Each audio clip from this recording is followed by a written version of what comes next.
story at the NFL this week, and that is the benching of Carson Wentz in Philadelphia. Eagles head coach Doug Peterson explaining why he named rookie Jalen Hurts his starter for this weekend after Hurts relieved Wentz in the Eagles' loss to the Packers on Sunday and produced 138 yards of offense. Here's Peterson.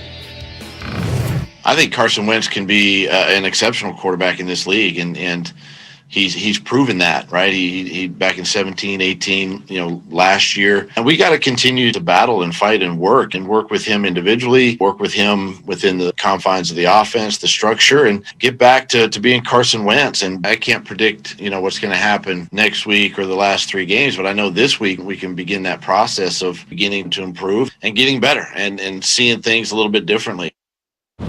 All right, so I've been waiting all week to get Schefty in on this conversation. Schefty, take us inside what's going on in Philadelphia. What are we hearing about the decision and the future?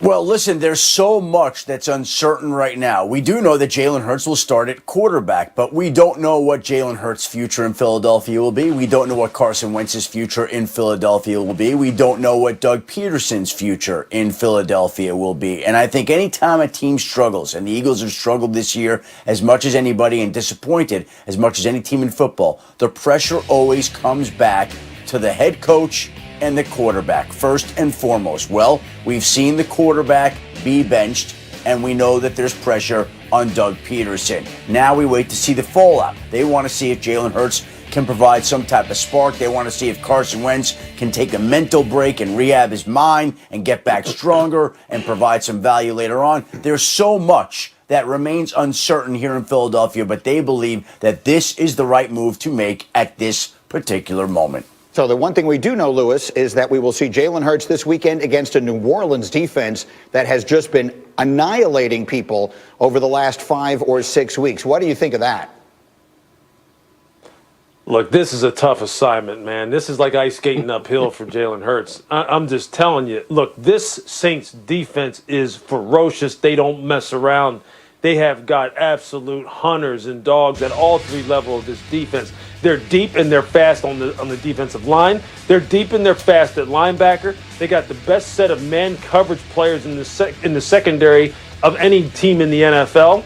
And Jalen Hurts is saying, I get to take over and ignite the offense against these guys. Okay.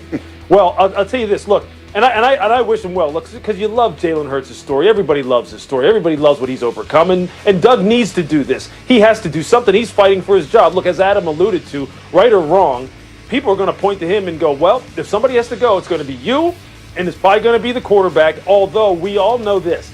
This is an organizational fail.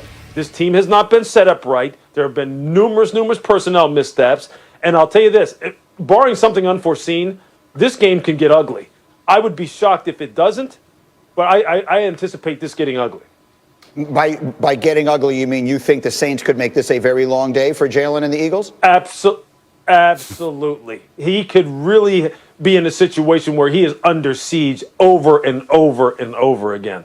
Okay, so we'll bookmark that and see. Now, Damian Woody, saving the best for last. I have to give you all the credit in the world. Your bold prediction on this program before the season was that Jalen Hurts would start games for the Eagles. So since you can see the future, tell us how this is going to play out. What happens with Jalen Hurts here this weekend and going forward?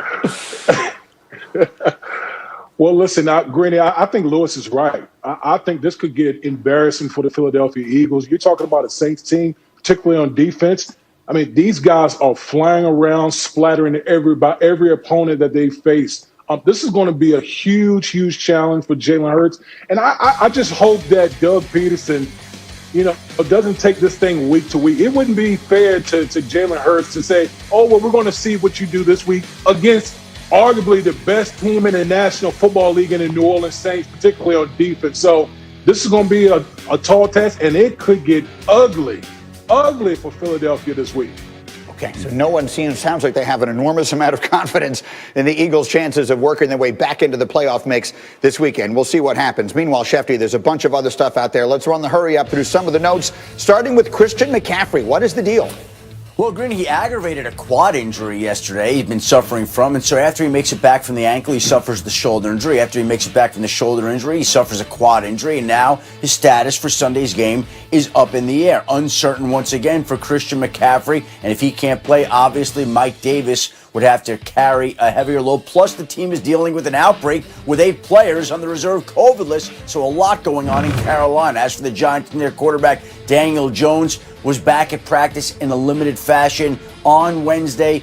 Head coach Joe Judge said he is optimistic that Jones will return Sunday versus Arizona, which means that Colt McCoy would go back to the bench after leading the Giants to a big victory in Seattle. But Daniel Jones itching to get back and will try to get back Sunday against the Arizona Cardinals. And as for the Saints quarterback, Drew Brees, dealing with those 11 fractured ribs, punctured lung, been making progress, eligible to come off injured reserve. We'll see whether the Saints activate him. When they activate him, Taysom Hill has taken the pressure off having to get back Brees in any kind of hurry because he's been 3-0 in Brees' absence, and the Saints right now have the best record in the NFC. So right now, it's shaping up as a battle between Taysom Hill versus Jalen Hurts, and I'm surprised that Damian Woody missed out on that when he was forecasting the future. Where did he not come up with Taysom Hill versus Jalen Hurts in Week 14 of the NFL season? That's an extremely good point. And I actually want to bring Dominique in here because you listen to this. I mean,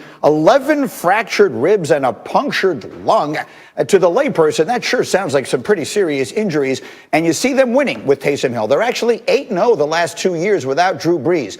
Neek, how desperate do you think they should be to be rushing Drew Brees back? Well, they absolutely shouldn't rush him back before he's ready, because I'll have you know that even if you are not a layperson, whatever the opposite of a stand man, if that's the opposite of a layperson, that is scary.